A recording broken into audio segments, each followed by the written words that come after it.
여러분 안녕하십니까? 내외방송 뉴스입니다. 지난해 금융민원과 상담 건수가 부쩍 늘어났습니다. 금융감독원이 오늘 발표한 자료에 따르면 지난해 금융민원과 상담, 상속인 조회는 72만 6,061건으로 전년보다 5,471건 증가했습니다. 부문별로 살펴보면 금융민원이 9만 3,800여 건으로 전년보다 7.7% 늘었고 금융상담은 4.6% 감소한 반면 상속인 조회는 5.9% 더 많아졌습니다. 금융권역별로는 은행이 15,680건 접수돼 전년 대비 43.8% 증가했는데 높은 대출금리에 대한 불만과 신규 대출, 만기 연장 등 여신 취급 관련 민원이 크게 늘었습니다. 이외에도 중소서민권역 민원이 2만 500여 건 접수돼 전년보다 30.6%, 손해보험 민원은 3.1% 증가했습니다. 이번 달 20일까지 수출이 반도체와 승용차 호조로 순항하고 있습니다. 오늘 관세청 조사 결과 4월 1일부터 20일까지 수출액은 358억 달러로 전년 동기 대비 11.1% 상승했습니다. 수출 품목 중에서는 반도체가 43% 늘면서 증가세를 주도했고 승용차 12.8%, 석유 제품 14.8% 늘면서 호조를 보였습니다. 국가별로는 미국이 22.8%, 중국 9% 등 수출이 늘었지만 유럽연합은 14.2% 감소했습니다.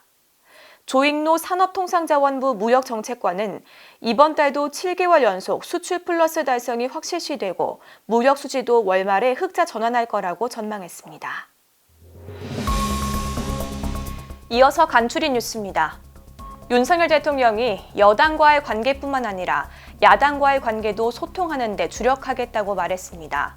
윤 대통령은 오늘 대통령실 브리핑에서 조만간 있을 이재명 더불어민주당 대표와의 회담에 대해 이 대표의 이야기를 많이 들어보겠다며 의제 제한을 두지 않고 다양하게 이야기를 나눠보겠다고 밝혔습니다.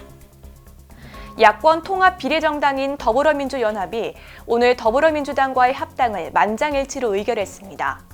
윤영덕 민주연합 공동대표는 민주당 최고위를 합당 수임기구로 구성하고 설치하기로 했다며 이후 절차와 일정은 원내대표 선거 전까지 최대한 마무리하는 것으로 생각하고 있다고 말했습니다.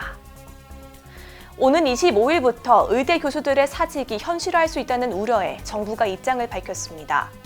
박민수 보건복지부 제2차관은 오늘 브리핑을 통해 일률적으로 사직 효력이 발생한다고 볼 수 없다며 현재까지 대학본부에 접수돼 사직서 수리 예정 사례는 없는 것으로 보고 있다고 전했습니다.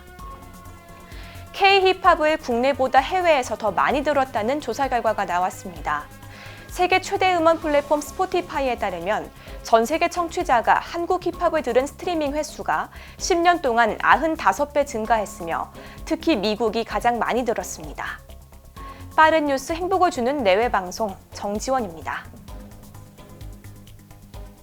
안녕하십니까, 정지원입니다. 좀 더 빠른 소식을 원하신다면 오른쪽에 있는 구독하기 버튼을 눌러주시기 바랍니다. 알림 설정까지 완료하시면 영상이 올라오는 즉시 확인하실 수 있습니다. 저희 내외방송을 시청해주셔서 정말 고맙습니다.